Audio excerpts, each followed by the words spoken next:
Ok, nous allons continuer parce que comme vous voyez, le direct a connu quelques difficultés. Ça a été interrompu, mais nous continuons. Voilà, malgré toutes les difficultés aussi dues aux aléas. Donc, la deuxième étape maintenant, il s'agit de savoir euh, lors des assises, on fait comment pour la suite de la transition. Ça, c'est une question importante. Qu'est-ce qu'il faut faire lors des assises? Personnellement, comme moi j'ai dit, j'ai cru que l'organisation des assises était même assez compliquée. Les autorités ont choisi d'organiser les assises.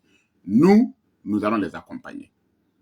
Maintenant, concrètement, la semaine prochaine, qu'est-ce qu'on attend lors des assises? Jusqu'à présent, il n'y a pas d'informations assez que nous avons eues.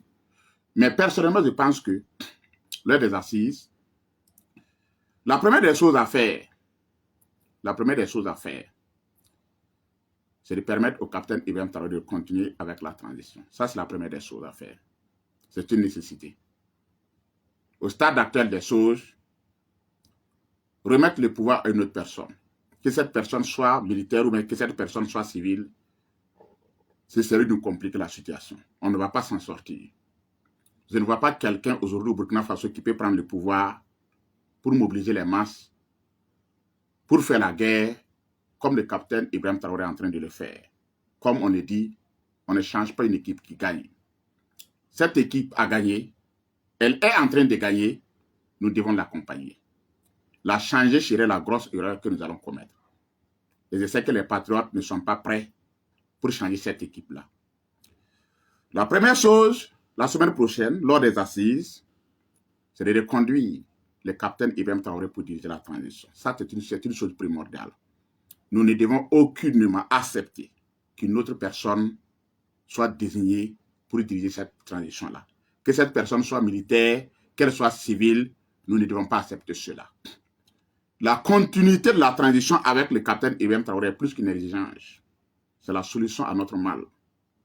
C'est la solution à la guerre que nous sommes en train de faire. Ils ont commencé.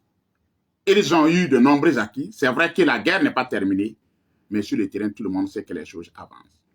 Côté politique, il y a eu de grandes avancées. Il y a eu le lancement de grands projets structurels. Et tous ces projets-là, certainement, vont contribuer au développement et au bien-être des populations.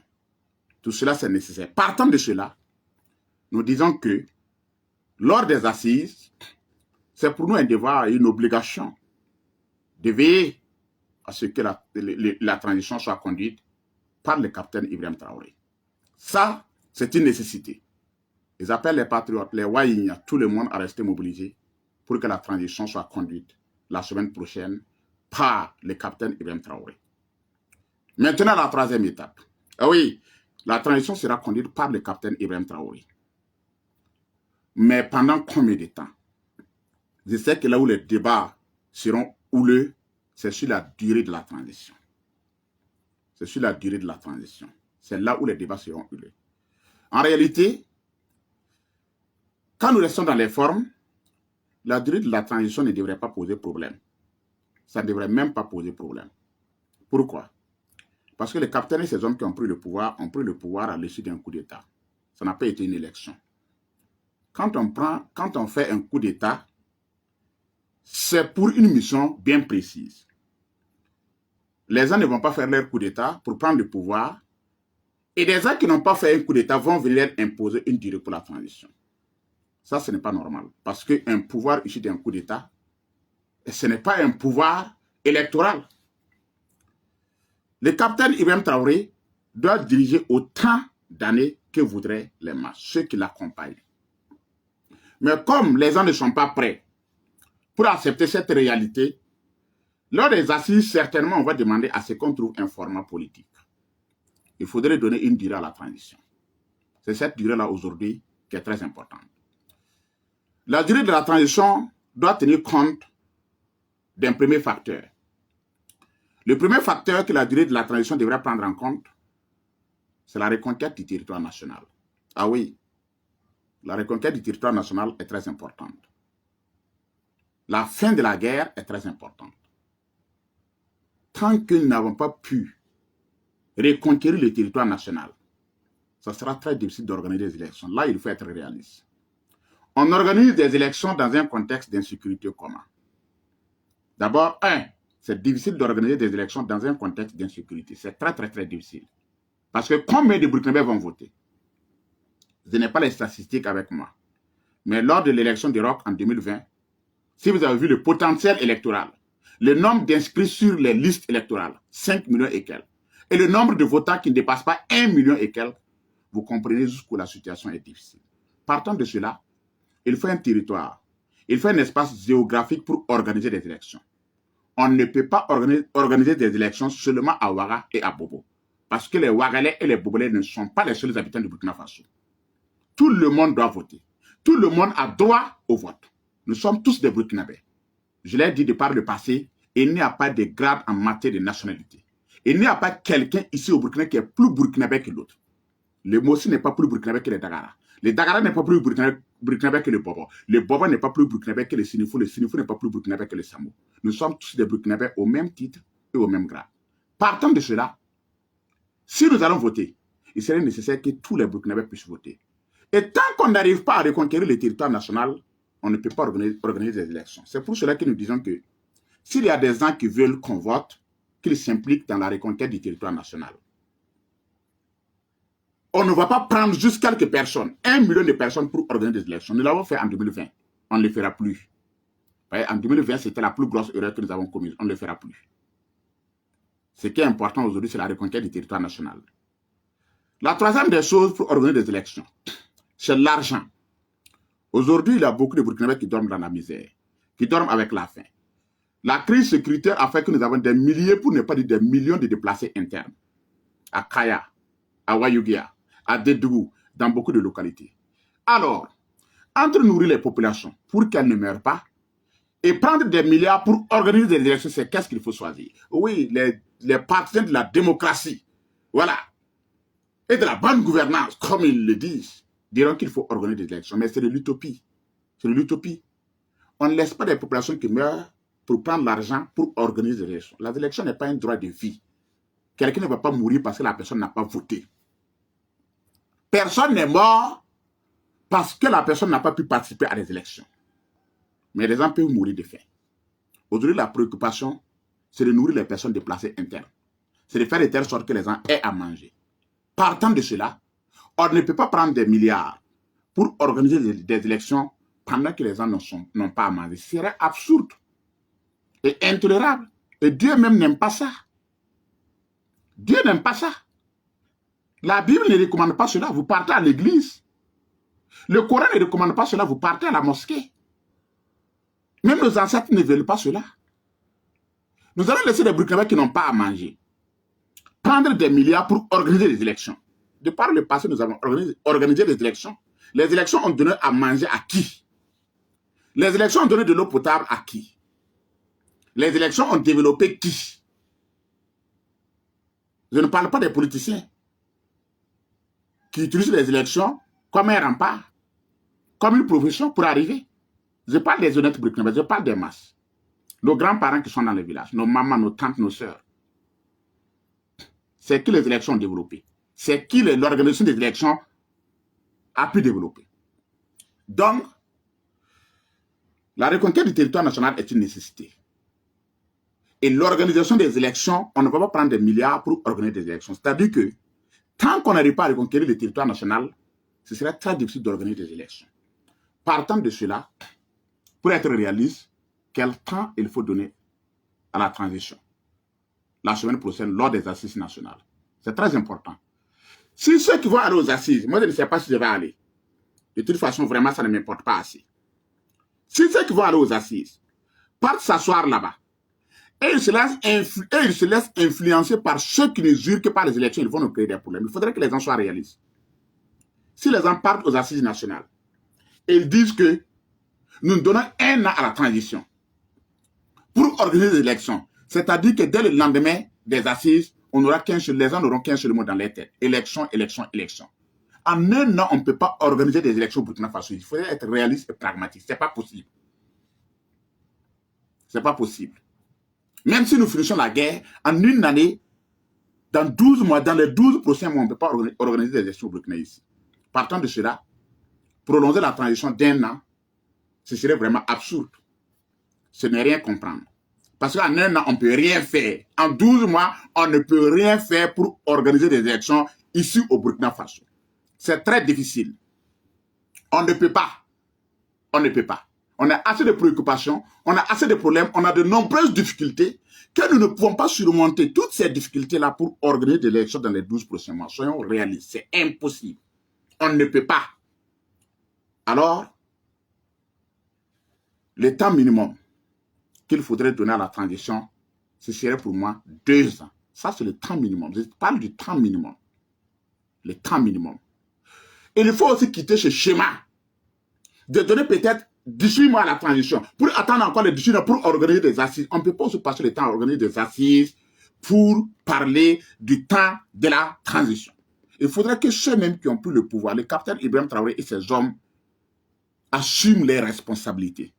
On ne peut pas passer le temps dans ce chemin classique-là, d'assises en assises, d'assises en assises, pour donner du temps à la transition. Je suis de ceux qui pensent que lors des assises, il faudrait que ceux qui vont aller aux assises soient assez courageux, qu'ils soient assez sincères, qu'ils soient honnêtes, et surtout, qu'ils soient des hommes et des femmes qui aiment le Burkina Faso. Et qu'ils partent à ces assises-là pour décider, non pas pour l'intérêt d'un groupuscule, non pas pour l'intérêt d'un groupe social, non pas pour l'intérêt d'un parti politique, mais qu'ils partent à ces assises-là pour décider pour l'intérêt de la nation. Parce qu'aujourd'hui, nous autres qui sommes en train de parler, tout ce combat que nous autres nous sommes en train de faire, ce qui nous préoccupe, ce n'est pas de être ceci ou cela. Ce qui nous préoccupe, c'est de pouvoir retourner dans nos villages. C'est de pouvoir envoyer nos parents dans nos villages. C'est de pouvoir envoyer nos frères ou nos soeurs dans nos villages. C'est de retrouver la paix pour repartir dans nos villages. C'est ça notre préoccupation. Et face à cette préoccupation, il faut être réaliste. Sur le plan sécuritaire, nous avons fait assez d'efforts. Mais il y a encore beaucoup d'efforts qui restent à faire. Parce que les attaques continuent dans de nombreuses zones. Malgré la détermination de nos soldats et de nos VDP. Je reste optimiste et je suis confiant que dans les prochains mois, nous allons réduire considérablement les attaques dans plusieurs localités. Mais ce n'est pas un calcul mathématique. Si les gens qui partent aux assises partent dire que dans 6 mois, la crise va finir, ou bien dans 1 an, la crise va finir, c'est pour nous créer encore d'autres problèmes. Cette guerre-là, on ne peut pas la faire avec des mathématiques, des équations mathématiques. 1 + 1 = 2. Dans 12 mois, on finit et on organise des élections. Ce n'est pas possible. Partant de cela, il faut donner une marge de manœuvre au capitaine Ibrahim Traoré. Et sincèrement, je pense qu'il faudrait quand même donner au minimum 2 ou 3 années à la transition. 2 ou 3 années à la transition. Sinon, tout au plus, 5 ans à la transition pour faire le travail. Le travail, il est colossal. Restaurer la sécurité du territoire national. Réformer l'administration publique. Réformer la justice. Et surtout, réformer le système éducatif burkinabé. Je vous ai déjà dit plusieurs fois que nous n'avons pas d'école au Burkina Faso. Nous n'avons pas de système éducatif au Burkina Faso. Nous avons des bâtiments dans lesquels nous envoyons des enfants avec des enseignants. Ce n'est pas bon. Ce n'est pas bon. Le système éducatif burkinabé est à réformer. Il faut entamer de grandes réformes. La transition doit faire de grandes réformes. La transition qui a été dirigée par Kafando, c'est ce que nous avons dit. On ne nous a pas écoutés. On est allé de façon précipitée, voilà où nous en sommes. Je suis de ceux qui pensent que nous devons refuser de commettre les mêmes erreurs de 2015. Nous devons avoir le courage cette fois-ci de prendre nos responsabilités et d'affronter le taureau par les cornes. Nous devons être cette fois-ci déterminés, engagés. Le Burkina Faso se trouve à un tournant fort décisif de son histoire. Pour cette fois-ci, nous ne pouvons pas passer notre temps à commettre les mêmes erreurs. Nous n'allons pas nous laisser berner par les hommes politiques. Nous n'allons pas accepter ce que les hommes politiques veulent. Nous allons cette fois-ci assumer nos responsabilités. Ce pays a trop souffert. Pourquoi? Parce que de nombreuses personnes ne veulent pas l'intérêt de ce pays-là. Tout ce combat aujourd'hui, tous ceux qui disent qu'il faut une transition civile, quand vous écoutez, qu'est-ce que les gens mettent dans la transition civile? Demandez-leur, ils ont quoi poser pour le Burkina Faso. Tous ceux qui demandent une transition civile, tous ceux qui veulent le départ du capitaine Ibrahim Traoré n'ont aucun projet de développement pour le Burkina Faso. Ils n'en ont pas. Tout ce que les gens veulent, On remet le pouvoir à des civils. On partage les postes ministériels comme des gâteaux, comme ce qui s'est passé lors de l'insurrection populaire en 2014. On prend ici, on donne à 16 ans, on appelle tout le monde, on met tout le monde ensemble pour diriger le pays, pour que chacun puisse avoir quelque chose. Soyons sérieux. En 2014, on l'a fait. On a appelé tout le monde, on a partagé les postes. Les gens ont pris l'argent pour aller faire des élections. Ça donnait quoi? Ça donne quoi concrètement? Non, cette fois-ci, je suis vraiment de ceux qui pensent qu'il faudrait que nous soyons assez déterminés. Qu'est-ce qui va nous arriver? Je ne sais pas. Je ne sais pas. Allons-nous périr? Allons-nous mourir? Je ne sais pas. Mais je pense que pour l'avenir de nos enfants et de nos petits-enfants, pour la première fois, nous devrons nous assumer devant l'histoire. Nous devrons nous assumer. Nous devrons nous assumer parce que nous n'avons même pas d'autre choix que de nous assumer. C'est l'avenir d'une nation qui se joue. Ce n'est pas notre avenir parce que nous sommes déjà à un certain âge, mais c'est surtout l'avenir de nos enfants et de nos petits-enfants. Cette transition, il faut la protéger. Il faut la soutenir. Lors des assises, moi j'appelle les patriotes, les Burkinabés à se mobiliser. Nous ne laissons pas les hommes politiques hypothéquer l'avenir de ce pays-là. Ils l'ont fait de par le passé. Ils ont construit des villas, ils ont acheté des voitures, ils ont tout fait. Nous autres qui sommes là, nous n'avons rien. Le pays ne leur appartient pas. Le pays appartient à tout le monde. Restons debout et déterminés cette fois-ci pour défendre notre pays. Ce n'est pas le capitaine que nous défendons. Nous défendons le pays et nous défendons ceux qui gouvernent le pays parce que ceux qui gouvernent le pays aujourd'hui sont sur la bonne voie. Alors, lors des assises, moi j'appelle encore les patriotes à une forte mobilisation. J'appelle les patriotes à une forte mobilisation. C'est à nous d'imposer ce que nous voulons lors des assises. Nous ne laissons pas les hommes politiques aller imposer à la transition ce qu'ils veulent. Et partant de cela, comme je l'ai dit, c'est beaucoup expliqué, le temps qu'il faudrait donner à la transition lors des assises, c'est au minimum 2 ans. Sinon, je pense que honnêtement, il faut au minimum donner 5 années à la transition pour pouvoir faire un bon travail. Et après cela, on pourrait organiser des élections, mais il y a un travail fondamental à faire.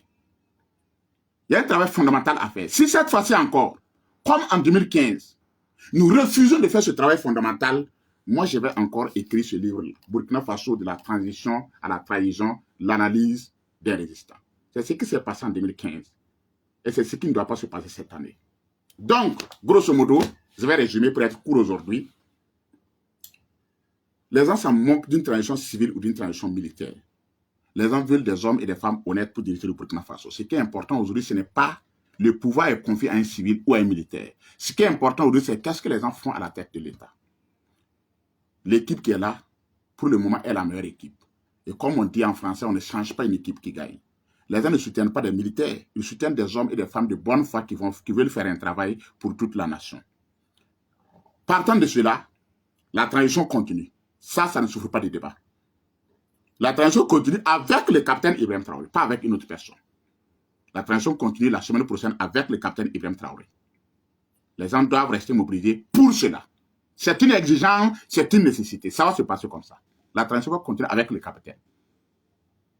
Deuxième des choses, l'organisation des élections. Je vous ai dit que les élections ne sont pas une priorité. Parce que pour organiser les élections, il faut un espace géographique. Le Burkina Faso est occupé. Plusieurs localités sont occupées. Pour organiser des élections, il faut dépenser des milliards. Nous n'avons pas de milliards pour dépenser. Celui qui a des milliards pour organiser des élections peut organiser ces élections. Nous avons nos parents qui sont dans les provinces qui n'ont pas à manger. Si nous avons aujourd'hui des milliards, nous achetons des armes, nous achetons des motos pour les VDP et les FDS et nous donnons à manger aux populations. On ne va pas sauter les étapes. Les pays que vous citez, la France, là. La France ne s'est pas développée au hasard. Vous ne connaissez pas l'histoire de la France plus que quelqu'un.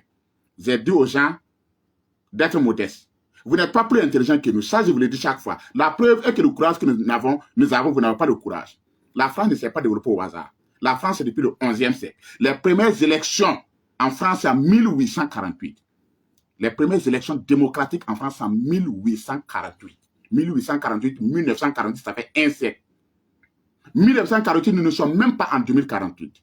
La France n'a pas encore 2 siècles de démocratie. Qu'on se comprenne. La France n'a pas 2 siècles de démocratie. Qu'on se comprenne. Donc, nous connaissons l'histoire. Nous savons comment les grandes nations, par où ces grandes nations sont passées pour arriver où elles sont. Donc, vous n'allez pas venir nous perturber ici. Nous sommes assez intelligents et nous sommes matures. Nous aussi, nous allons aller étape par étape. Dans un pays, il faut d'abord nourrir les populations. il faut les scolariser avant de parler d'élections. Aucun pays ne s'est développé avec des élections. Les élections, c'est la dernière partie. C'est quand on a mangé à boire qu'on parle maintenant d'élections et de démocratie. Nous aussi, nous avons pris conscience et nous allons aller étape par étape cette fois-ci. Nous sommes dans le combat et nous sommes dans la détermination. J'invite les patriotes encore à rester debout et mobilisés. Nous avons assez souffert. Il ne faudrait pas que nos enfants et nos petits-enfants souffrent comme nous avons souffert. Partant de cela, on ne peut pas organiser des élections dans un bref délai parce qu'on n'a pas de territoire et parce qu'on n'a pas d'argent. On n'a pas de territoire et parce qu'on n'a pas d'argent. Et vu toutes ces réalités, la transition doit continuer encore pendant au minimum 2 ans, sinon 3 ans, voire 5 ans, pour nous permettre d'avoir un espace géographique, pour nous permettre de refonder la nation, et certainement peut-être pour nous permettre d'avoir de l'argent pour organiser les élections. Donc, voilà ce que j'avais à dire, grosso modo, par rapport aux assises nationales qui se tiennent, certainement, la semaine prochaine. Je dis encore, les patriotes, restez mobilisés et déterminés. Ne mettez pas votre avenir entre les mains de ceux qui vous ont martyrisé de par le passé. Ne comptez pas sur les gens parce qu'ils sont allés à l'école pour vous défendre. Ceux qui ont passé généralement leur temps à l'école ne sont pas là pour vous défendre, ils sont là pour défendre leurs intérêts. Ils sont là pour défendre leur voiture, leur maîtresse, leur village. Ils ne sont pas là pour vous défendre. Levez-vous et restez debout. En 2014-15, vous avez fait votre insurrection populaire. Vous avez pris à remettre à des gens politiques. Ils vous ont sucé et pillé pendant 7 ans. Nous sommes là, nous sommes engagés avec tous les risques possibles pour vous accompagner. Il faut remercier tous ceux qui ont été à l'école et qui ont eu le courage aujourd'hui de refuser ce que veulent certains diplômés, les prétendus démocrates, pour se rejoindre au MAS. Nous avons rejoint parce que nous sommes les enfants des pauvres et nous sommes avec vous. Mais nous comptons sur vous pour nous soutenir. C'est à vous de vous lever. C'est à vous de vous mobiliser. Cette vidéo, Inch'Allah, sera traduite demain en Mori pour que beaucoup de personnes comprennent. Merci beaucoup. Dieu bénisse le Burkina Faso.